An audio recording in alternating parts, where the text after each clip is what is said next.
Momento de presentar, es un honor, un placer, como todos los lunes, todos los jueves, al doctor Mario Weinfeld. En este caso, ayer finalmente es ley, la ley que modifica el Consejo de la Magistratura, elección por voto directo de la ciudadanía. Así es, y esto va a ser, seguramente ya se deben estar haciendo, se deben estar preparando cantidad de demandas por inconstitucionalidad contra esto, que puede ser una movida de ciertos sectores de la oposición sin duda, de ciertos sectores del Poder Judicial, y que pueden tener varias salidas. ¿Qué lo determina? Que hay muchos cambios. Hablaremos de unos pocos. El más importante, sin duda para mí, es el voto popular para elegir a los consejeros. ¿Consejeros qué hacen? Designan después un proceso complejo en el cual no solo forman parte de ellos, un proceso en el que hay concursos y demás, o sea, no es que designan omnipotentemente, pero designan en última instancia a los jueces y los pueden remover. ¿Quiénes formaban el Consejo? Un estamento político que sigue integrándolo, formado por legisladores y demás, y un estamento formado por las corporaciones de abogados y de magistrados. Ahora, ese sector se reemplaza, se elige por voto popular y se amplía el espectro a académicos o a personalidades de todo tipo, no solo abogados.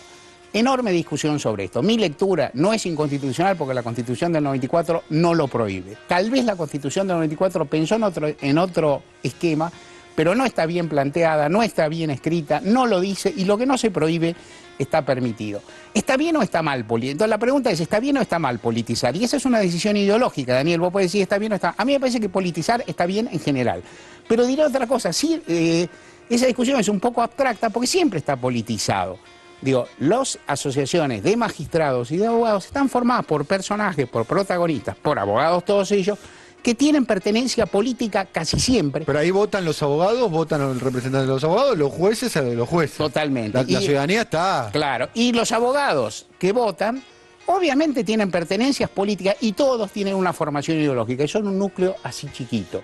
Formación ideológica tendiente a lo conservador, ¿no? En general es un marco conservador, pero por otra parte son núcleos chiquitos, y entonces los que manejan eso en última instancia son camarillas, grupos muy pequeños de profesionales que tienen un pensamiento político, que son un núcleo muy chico. Para mí, el hecho de designarlo por voto popular mejora la cuestión. En general, en tendencia, y esto también es una postura ideológica, hay quien dice, ¿qué saben las personas de los temas jurídicos? ¿Qué saben de los temas económicos y eligen al presidente que va a manejar la presidenta, que va a manejar la economía? ¿Qué saben del medio ambiente? ¿Qué saben? La gente vota y elige y sabe, y entiende sus intereses.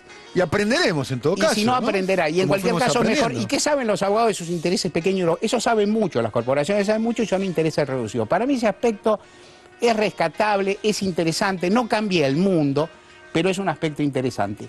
Otro eje de la discusión es la cuestión de que esto se vota ahora mismo.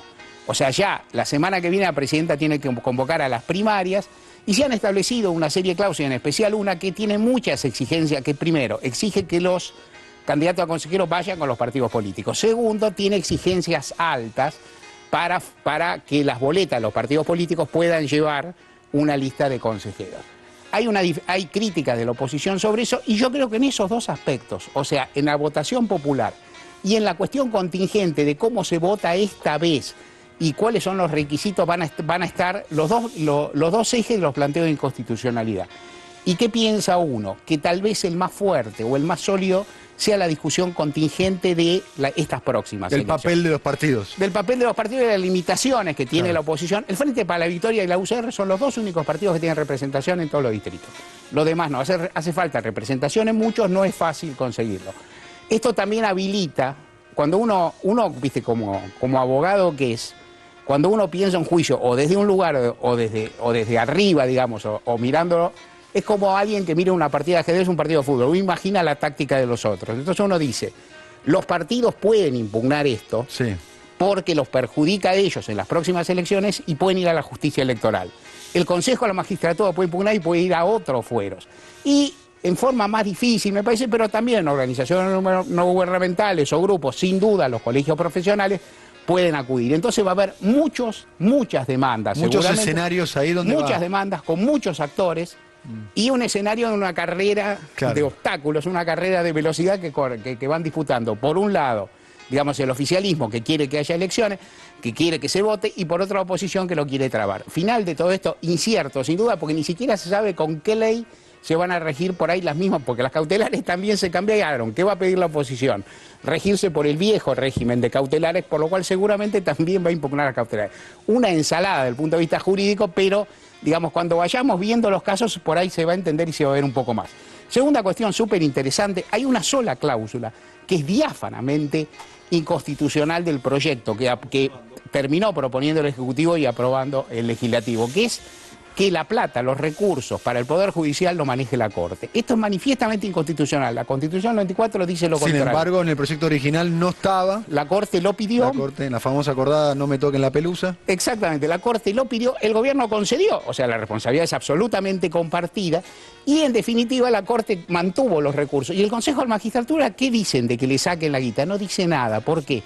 Porque el interés político en este caso es más fuerte que el interés legal. En suma, va a haber una enorme disputa por esto que creo yo que la entrada del voto popular siempre embellece las cuestiones, siempre embellece cualquier institución y en general es validable. Y en segundo lugar también creo que para gobernar la Argentina, ahora el Senado está trabajando en otro tema, no está trabajando en esta cuestión del blanqueo que es muy polémica.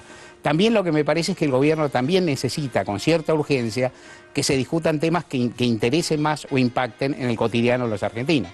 O sea, estas cuestiones son distantes, son lejanas, pueden tener impacto en largo plazo y hay algo que debe hacerse ahora. Hoy la presidenta anunció cómo se están pagando subsidios, reparaciones y demás a los damnificados de las inundaciones, que se han cumplido con muchos. Ese es un camino, pero todavía es un camino parcial, si miramos bien. ¿Por qué? Porque se refiere a personas que han sufrido un gran daño. Yo creo que el gobierno necesita y seguramente está preparando alguna batería de medidas que responda más a las necesidades inmediatas de los argentinos, que van a votar y van a mirar mucho, mucho más su propia realidad que estas cuestiones institucionales que son un poquito difíciles. Muchísimas gracias, Mario. Como siempre, muy interesante.